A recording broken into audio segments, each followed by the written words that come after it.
All right, so welcome to the week 3 class meeting. As always, thank y'all for your time. I appreciate y'all being here and having your cameras on so I can look at people and not little black boxes. Y'all have no idea how I appreciate that. So I'm gonna go ahead and share my screen. Miss Demetria, did you have anything you wanted to say, or are you just popping in to hang out from? No, ma'am, I just popped in for a second just in case there were any questions or concerns for me, but if not, the floor is all yours. All right, awesome. Okay, thank you. Thank you, ma'am.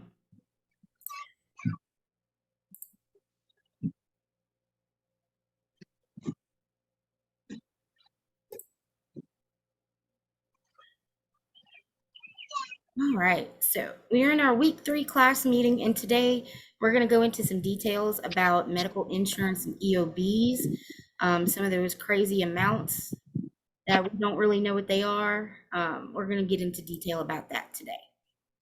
So as always, let's go over the agenda real quick. We're going to do some quick announcements. We're going to talk about EOBs and medical insurance, answer some questions about SimChart if you have any, and then general concerns or questions. We'll cover those.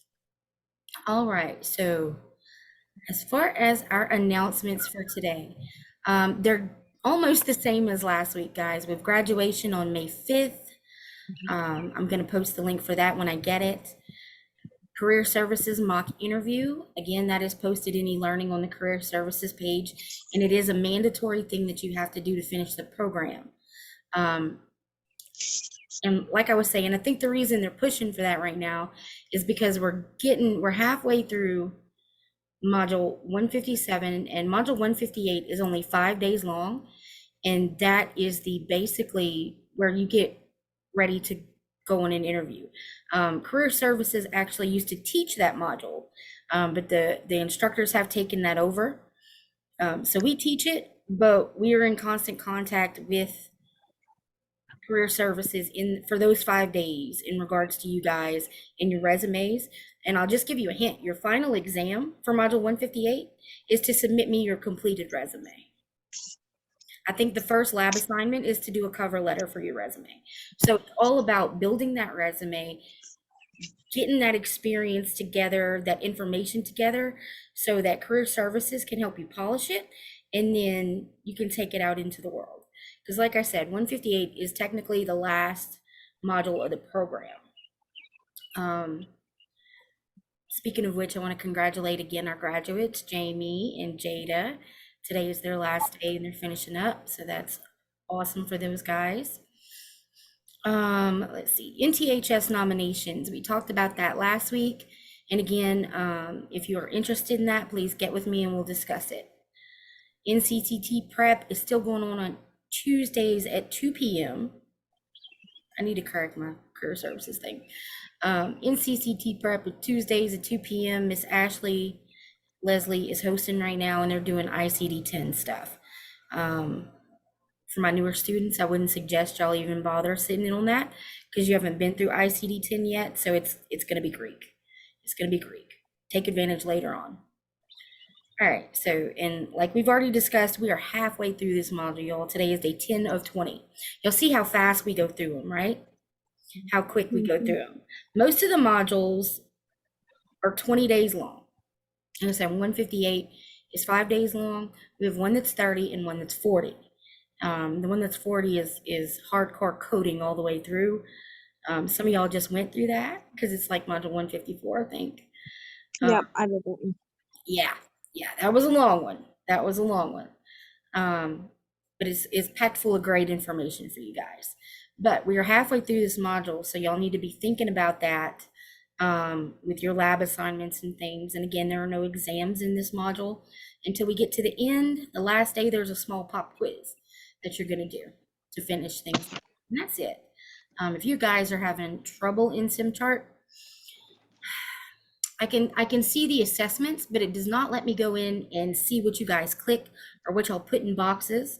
The only thing I can see is the answers to the assessments, which most of y'all are really doing great on those assessments anyway. Like I said, most of the questions are okay. It's just those random ones that they throw in there. So, all right. Any questions or concern up to this point? Nope. Awesome sauce. Okay. So let's get into medical insurance and move that. Excellent. Medical insurance and EOBs. So the first thing we need to understand before we start looking at EOBs and things are what are all those different amounts? What do they mean and where do they come from? Right? So we need to understand what our role is as a medical billing specialist. The role of a medical insurance billing specialist is to complete the insurance claim accurately, assist in claim submission, and obtain accurate and timely reimbursement. However, before developing the skill of coding and completing insurance claims forms, it is necessary to understand how insurance works. We're going to talk about some of those crazy amounts. In what is a clean claim? Does anybody on here know what a clean claim is? Mm-mm. I mean, it's the definition is here, but just in general speak, it's a claim that's has no error. It's gonna get processed just like it should be the first time through. All right, whoever's got the puppy dog, mute yourself, please. I am an animal lover, but not in my meeting. All right, so a clean claim is a submitted claim without any errors or other issues, including incomplete documentation that delays timely payment. Like we know, if our claim is not accurate and complete, there's always the chance it's going to get denied and then sent back to us, and then that delays payment, right? There are several required elements for a clean claim, and medical bills are denied if elements are incomplete, illegible, or inaccurate. If they can't read it, if you had to send it hard copy and your printer messed up and it blurred the ink or something, it's going to get sent back. You're going to have to reprint it and things like that. All right. So copay versus deductible. What's the difference between a deductible and a copay? A deductible is the set amount of money you pay out of pocket for covered services per plan year or annually before your insurance plan starts to pay. That means your deductible amount is the amount of money you're going to put out before your insurance company starts paying their co-insurance. We're going to talk about that on the next slide. Before they start paying what they're responsible for, you're going to pay your deductible. A copay is also a set amount of money, but it's the fixed fee attached to certain covered services, such as wellness visits and regular office visits. We're open enrollment right now at Unitech, so I'm switching my plan because the price dropped for some unknown reason. I have no idea why. But now I can go from a really high deductible plan of like $5,000 and where I pay out of pocket. I'm diabetic, so I go to the doctor every 3 months and get my A1C and blood work and stuff, right? So every time I go, because I don't have copays on the current plan I'm on, I'm paying $120 out of pocket every time I go to my doctor because I have that huge deductible. So more than likely, I'm going to be responsible for all of that money anyway. So they collect it up front because I've got that big deductible. Now, when my plan changes and I have a copay, I'll go to the doctor's office, pay my $25, and then we'll go on because regular office visits, especially for a diabetic, are covered under my plan. Let's see. So all I have to do is the copay. All right. So any questions about copay and deductible at this point? About those amounts, where they come from, what they mean? Nope. Okay, cool. And just to let y'all know, copays will range for different services. I've seen them as low as $10, $5, things like that. And then if you're going to see a specialist like a neurologist or a cardiologist or somebody like that, you would probably have a copay more to the tune of like $40, $45, $50, something like that. So it ranges, and deductible amounts the same way. I haven't seen too many that were below $500. And I've seen them as big as $10,000, $12,000 since the whole Obamacare thing. Since healthinsurance.gov was, incepted, our deductibles have gone through the roof. So that's the world we live in. But all right, so let's talk a little bit about the co-insurance part. The co-insurance is the percentage of costs of a covered health care service you pay, 20%, for example, after you've paid your deductible. When we talk about plan percentages, we are talking about the co-insurance amounts for the patient and the insurance company. All right, so when it comes to co-insurance, the patient and the company split that cost however that plan is set up. And you'll see I have examples here of 80-20, 70-30, 60-40. Generally, the higher amount, the bigger amount is what the insurance company is going to cover. And the smaller amount, the 20, 30, or 40, is what the patient is going to be responsible for. But again, that's after deductible. So if you have a $5,000 deductible, you may not even, if you're relatively healthy, in a year's time, you may not max out your deductible. You may not get it all paid to where this even comes into play for you. I've had plenty of years where that was the case. Nowadays, I'm a little bit older and I have my kid on my health insurance plan and she gets sick and I've had, back surgery and I'm diabetic and all these things. So I generally get really close to my deductible, generally. And with this new plan, I should actually do even better. I'm sure I'll surpass my deductible. Because also, yearly, I go to the dermatologist and I have skin cancer removed from all over the place. My arms, shoulders, chest, face, all that on a yearly. And that costs me generally a couple $1,000s a year to get that done and have that taken care of. But it's a must for me. So I pay close attention when it's open enrollment and my insurance plans. I pay very close attention to that, y'all. Not a lot of people do. Not a lot of people understand how insurance works. And they just roll with it. And they don't, when they get a bill or something, they don't call or check with their plan and things like that. They are more than likely, if they have a question or they think it's wrong, they're going to call you as a medical billing specialist before they call their insurance company. Just because you're a normal person that works in their doctor's office, you're not some unknown entity at a huge corporation, right? So they'll generally call the doctor's office for an explanation first. So just beware of that. If you get a job as a billing specialist, you may have to answer patient calls. All right, so any questions about co-insurance? How that works? No? Good job, guys. All right, so now we're going to take we're going to look at 3 different EOBs because they're all set up a little bit differently and each company sets them up how they see fit. All right. And this one technically was not an EOB. This was actually a billing statement that I got from my spine surgeon. And we've looked at this one before, but I like to look at this one because it shows you guys all of the amounts.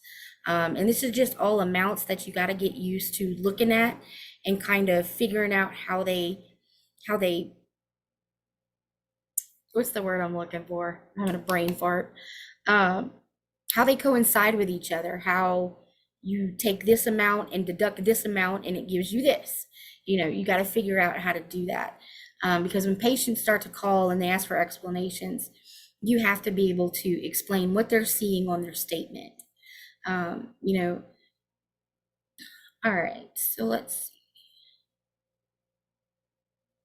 Y'all can see how this one in particular is set up. Most of them that you're going to get as a billing specialist, the EOB you get from the insurance company doesn't have all of this information on it. It's going to be kind of truncated, kind of dumbed down a little bit, and you're going to get the basic amounts. Like patient probably won't be on there. The CPT code may or may not. The description may or may not.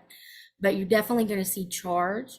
You're definitely going to see insurance balance, patient balance, and any payments or adjustments that the insurance company made will be on there, reflected on there as well. All right, so let's take a look at this first one because this is more like what you guys will see. And what's bad about this, but I'm glad it's like this. You'll see how it's kind of not clear. It's not real concise. It's kind of blurry, pixelated a little bit. The unfortunate thing is, a lot of times when you guys are missing documentation, you're gonna have to have EOBs like scanned and faxed to you. They're gonna look a lot like this. They're not always gonna be perfectly clear and legible. It'd be great if they were, but they're not. They're just not. Now you'll see there's blacked out spots, and that is to protect patient information, and so we're not violating any HIPAA. We're not creating any violations. You guys should not be able to tell from this EOB who this patient is. But you'll see that how they set it up is different than how they set it up for the patient statement, right? They have the provider here. Your service dates are lifted up at the top. POS, we remember that that's place of service, right? It'll have a code listed there usually. Your billed amounts, allowed amounts, deductible, co-insurance. This is group RC amount. That is what this particular insurance company is, a group, or this particular patient's plan is a group plan, and that's where this group amount comes into play. And this is PROV paid at the end over here. This is what they paid to the provider. This is what, there was a check attached to this EOB, and it was for this amount here, net 3166. But you'll see that down at the bottom under where your charges are listed, and they do actually put the procedure codes on here. You can see there's a 99212. So we know that is an established patient office visit. And these were the charges that they accumulated. And then they usually down at the bottom, they'll do like a summary, okay, of all the totals of everything after they calculated it all. All right, and you'll see on this one, number of claims was 1, because 1 date of service. Billed amount, they give you a total there. Allowed amount, does anybody remember what an allowed amount is? Anybody? What was the question?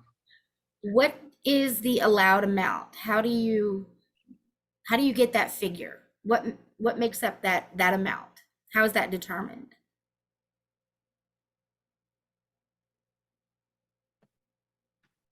Yeah, I don't know. Are you meaning what's the max that they can bill per service? No, just more of a definition of what the allowed amount is, was what I was looking for.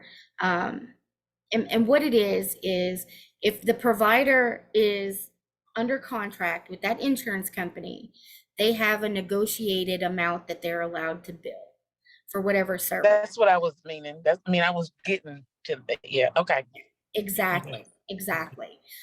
Say that Joe Blow off the street comes in as a cash pay customer, and they charge, he's an established patient, he has a 99212 office visit. Their fee for that's $150. Because Joe Blow is cash pay and he doesn't have an insurance company that's already got this provider under contract, they can charge him $150, their full fee. But if a patient comes in who's got an insurance company that they are under contract with, there's going to be an allowed amount. And if that provider is not covered, is not under contract with that insurance company, that allowed amount could be the full $150. And I can't really see, it's kind of done over on this, but yeah, but that's what the allowed amount is what the insurance company and the provider negotiated when they signed the original contract. Okay. And it also lists whatever deductible amounts or co-insurance amounts are due, okay, from those services. Total, I'm guessing that's charge amount. CRC amount. Provider paid amount, 7201 and 3156, 66.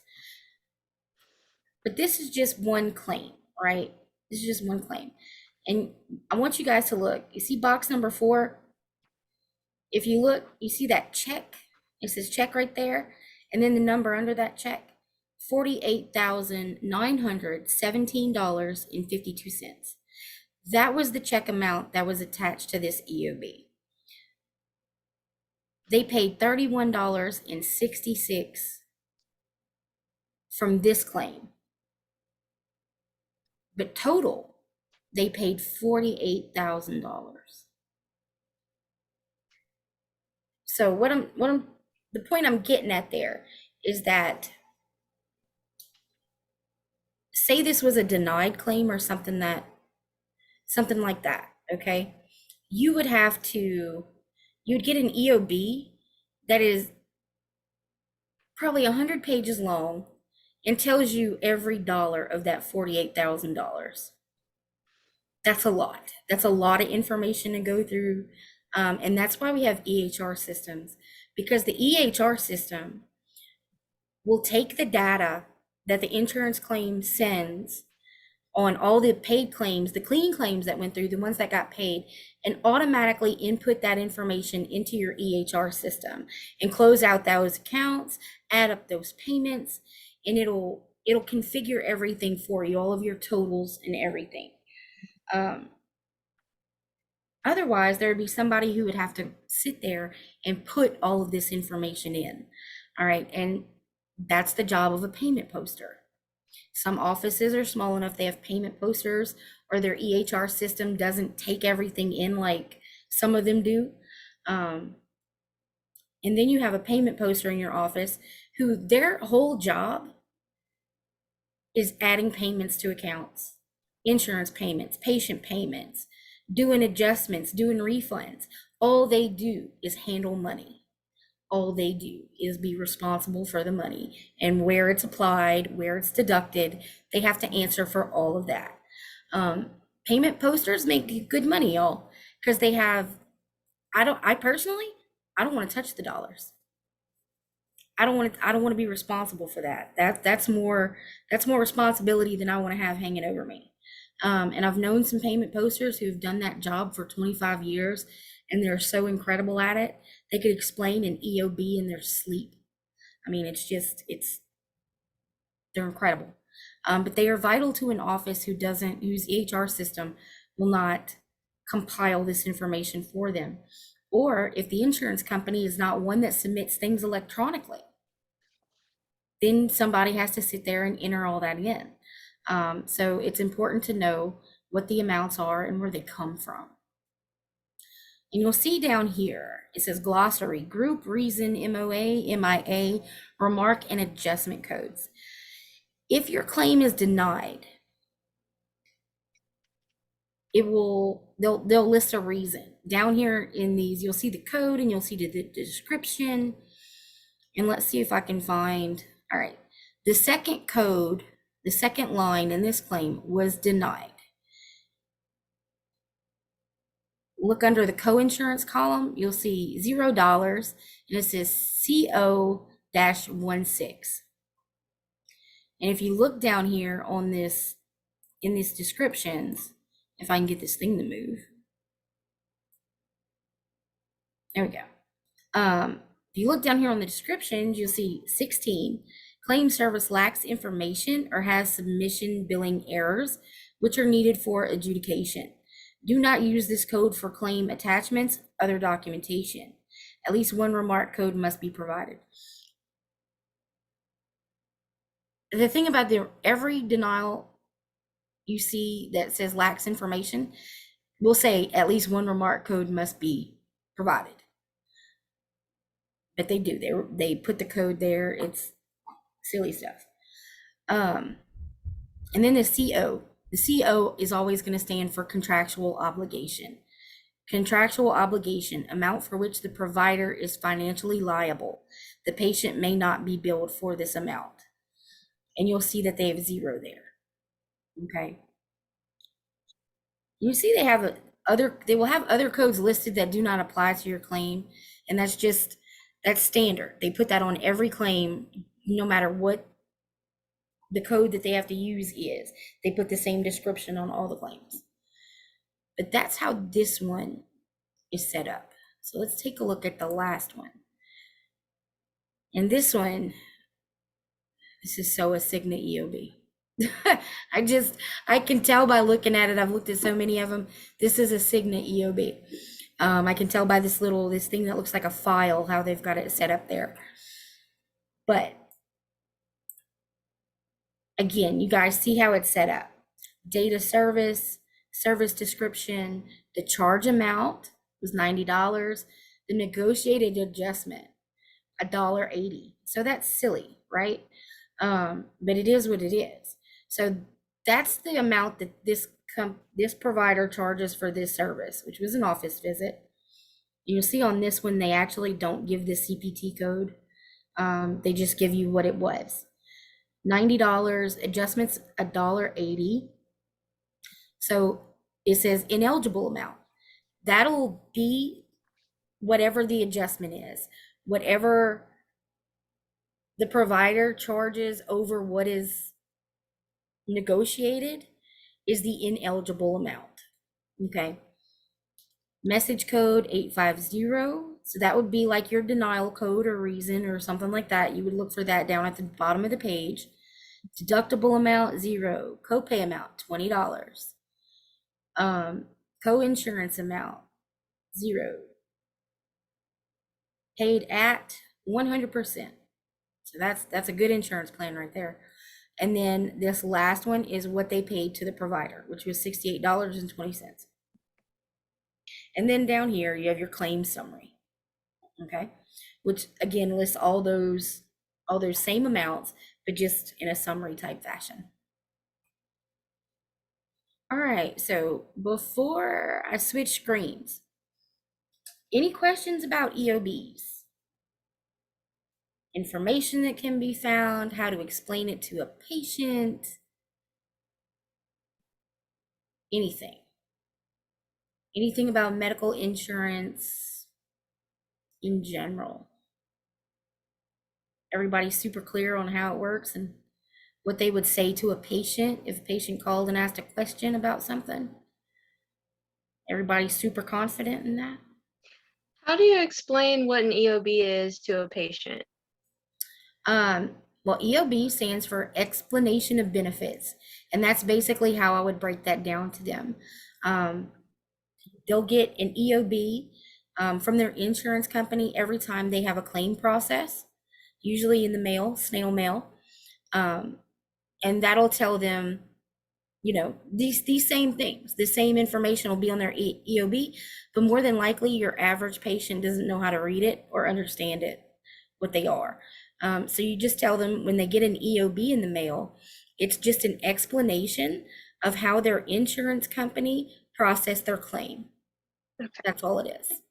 Got An it. explanation of how their benefits applied to this service, to this claim. Okay. Yep. All right. I would like to, I'm going to open this up for a little bit.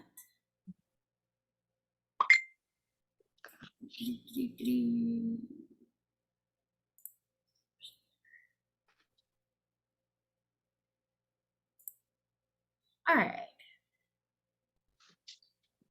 So, everybody good on medical insurance, EOBs, claims, all this fun stuff. Pretty much. Good deal. Y'all definitely have a better understanding of it than I did when I entered this field, because I knew none of this, guys, when I started working in medical billing. Everything I know, I've learned on the job and as we've gone along. In fact, I just had a graduate. I'm super excited. We just had a graduate went to work for a company that I used to work for, a company I worked for years doing medical billing, and I learned a lot, and it's going to be a great experience for her. So guys, this will pay off. This will pay off in a big way for y'all. It's going to open a lot of doors. And like I said, the information that we cover is so varied, and the revenue cycle, You can do almost anything, you know, aside from dealing with patients, aside from taking vitals and stuff like that. But anything office wise that's done in a medical billing office, you guys will know how to do. So let's see. Any SIM chart questions, troubles, anything like that? Once you get into it, it's not too bad, right? You just kind of go through the motions, go through the exercise.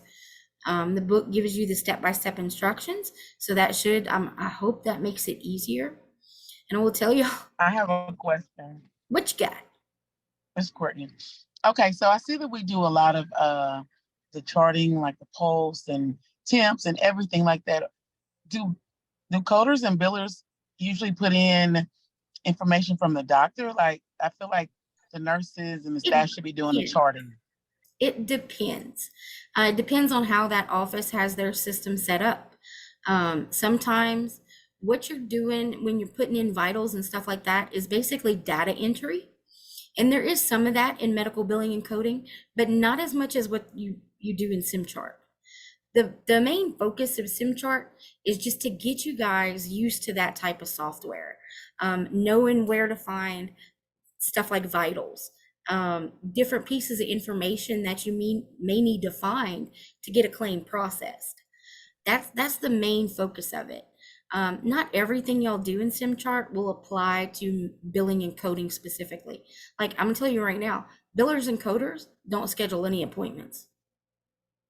You don't schedule appointments, but that's why this program will set you up for those different job positions. There are people in a medical office that do nothing but schedule appointments. All they do is answer a phone and schedule an appointment and maybe verify some insurance. They've got people who do nothing but verify insurance. But it depends on how the office is set up as to what your tasks are going to be. But data entry sometimes is part of that. The outsourced billing company that I worked for, we would have the super bills and charges come in, and we would have to put that into the computer system, into the EHR system, and literally type that up, generate the claim, put all that data in there, generate the claim, and electronically send it off to the insurance company. So there was data entry in there, especially when we have to enter in what they call entering in charges. But yes, sometimes you do it and sometimes you don't. Again, it's all about how the provider has their facility set up, their system set up. Yeah, great question though, Courtney. Excellent question. Anybody else? I have a question, but it's about the modules, not really about the SIM chart. Okay, that's fine. Somebody else may have the same question.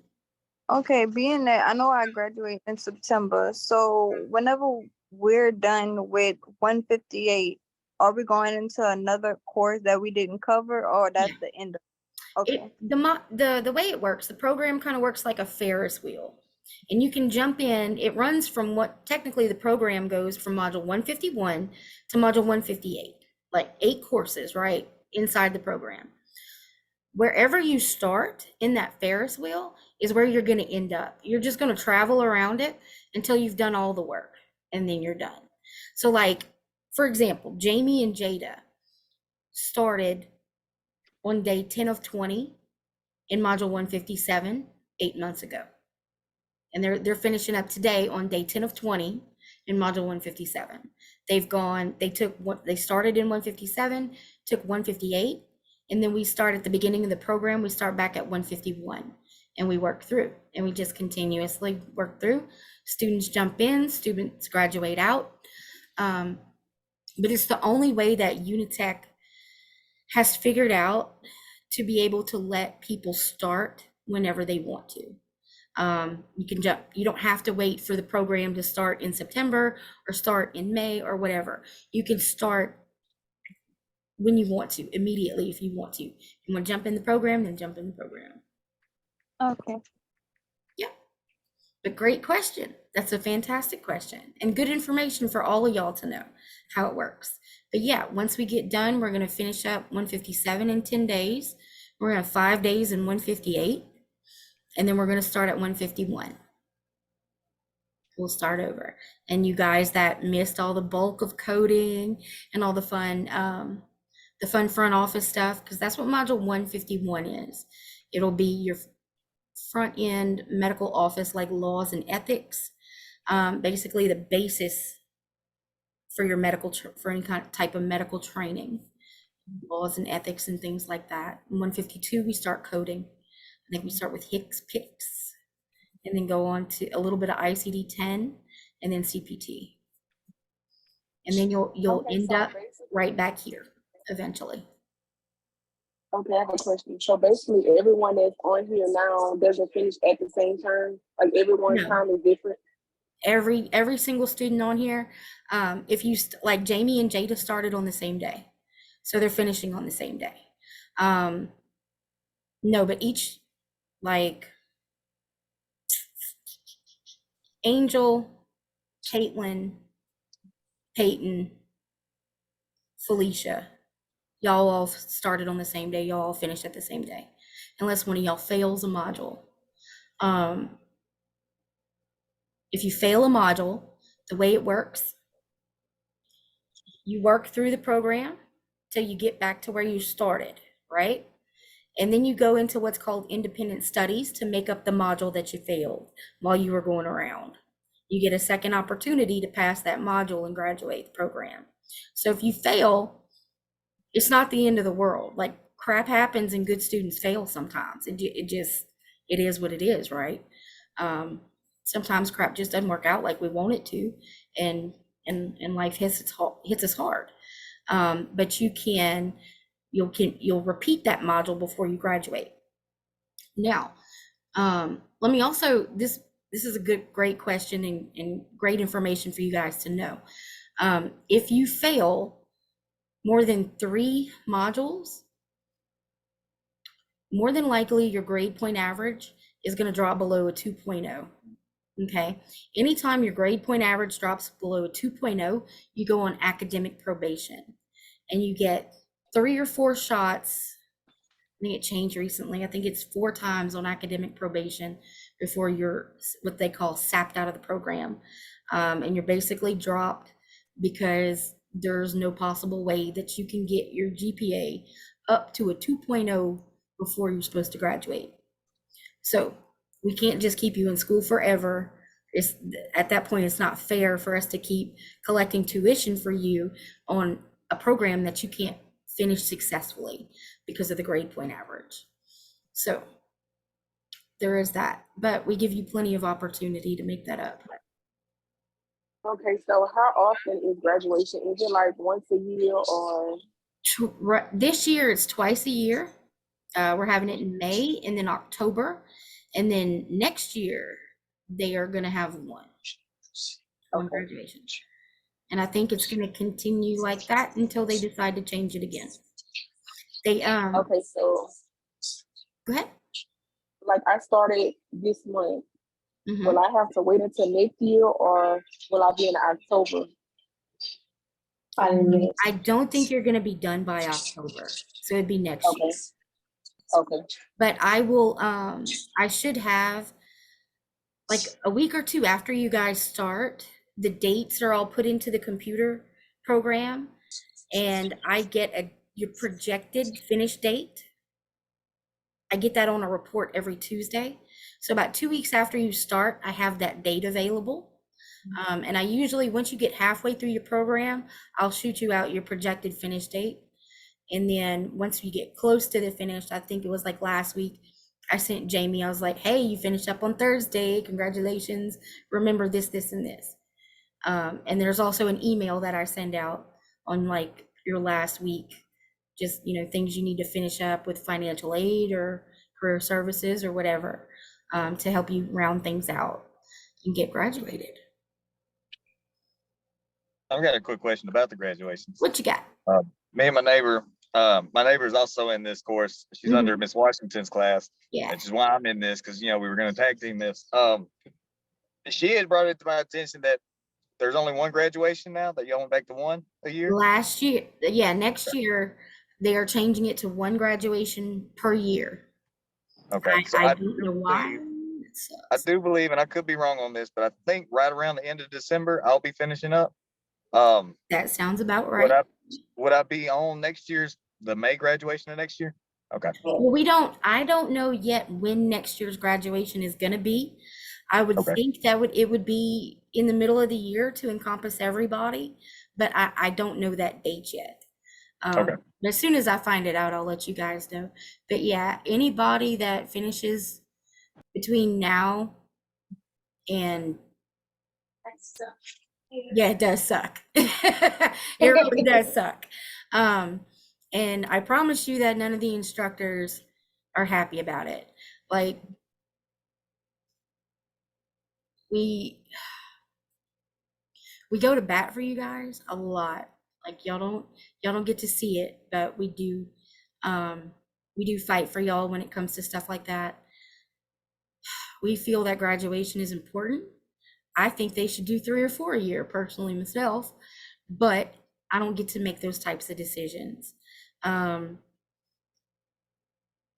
hate that students from all over the state, because all of y'all are in different areas of the state, all have to travel to one location to graduate. That's central. I get it, we're an online program. Lafayette is the most central location in the state, and that's where our headquarters are. So that's, it's convenient for all those that want to participate in graduation, but it makes it hard for our students that, lack transportation or the resources to get down there or up there, depending on where you're at in the state. So the instructors are not happy that there's only going to be one graduation starting next year. And we're going to continue to voice our unhappiness with that. We don't know if it's going to change anything or not, unfortunately. But we like, for the fall, for last year, there was no graduation. Like, somebody missed booking the Cajun Dome one time and then couldn't get it booked. So there was no fall graduation. So everybody that has graduated from like last May to like, I think they did a cutoff in like December, the end of the year, is graduating in May. And only a very small portion of my students that have finished are participating, which makes me sad, because y'all deserve that. That is like the coup de grace when you finish a program or schooling, right? Is your flipping graduation. That's like your moment you get to be proud and shine and show off to your family and, celebrate that accomplishment. Because it is an accomplishment. It's hard work. You put up your time and your energy and your brain power and sometimes your sanity to get this stuff done and make a better life for yourself. And the instructors feel like y'all should have every opportunity to celebrate that. And so again, we're going to bat, but at this point it kind of is what it is, unfortunately. Yeah, I remember whenever I did my SLCC one, like I was on a grind trying to do that, making sure that I was, and at the time, like I was pregnant again, and I was like, no, okay. So I'm thinking I'm gonna walk the stage, and we did a little drive through, and I'm like, no, like I get it. Think about, all those senior high school and college graduates back when COVID hit and when they had to cancel everything 2 months before, and there was just no way to do anything. We're blessed that the world has kind of bounced back to where we can have stuff like this. But yeah, I feel like if y'all don't have a graduation, it takes something away from y'all, and it's something that y'all deserve. So I don't like it. So being that I'm supposed to finish in September, I will be attending October graduation. I don't know. They put in this cutoff date stuff. They started this with this current. I had told a lot of my students that they would be the ones that were finishing this year, that they'd be in the May graduation. And then I found out last minute that no, that's not the case. So I was giving y'all the wrong information because I hadn't been told any different. So at this point, I'm not telling anybody when their graduation date is, because they could change it on me. And I don't want to give y'all the wrong information. But because I don't know when their cutoff date, if they're still going to stick with that plan or what they're going to do. I just don't know. But as soon as I find out, I pass it along to y'all, I promise.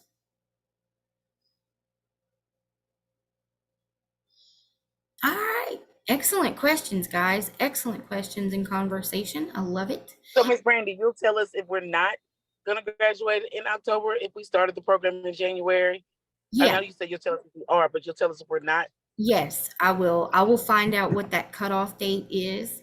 I'll find that out at our next staff meeting and let y'all know if they've decided yet. I mean, you know, Okay. but I'll find out for sure one way or the other one, you know, whether we have an answer for that right now or not, and I'll just keep asking. They love it when I do that. We're still waiting to hear, Brandy. Okay, well, I'm still waiting for you to wait. All right, any other questions, guys? Love it when y'all have questions. No, that's it. All right, well, as always, thank y'all so much for your time. I appreciate it. If y'all need me, get in touch with me. I'm always here for you. And also, guys, if y'all text me and I text y'all back and it's real short and sweet and to the point, please don't take it personal or that I'm throwing attitude at you. I promise I'm not. It's just I'm probably in the middle of something or in a meeting or on the phone with somebody else. I promise you I'm not throwing shade. I'm just quick and to the point on some stuff. So don't, please, if things get lost in translation and you get offended by my text message, please don't take it personal. Just in a hurry, that's all. A lot going on. All right, folks, we all have a blessed day and a blessed weekend. Stay safe, stay healthy, make good choices. And I will see y'all next Thursday. All right, bye-bye. Bye.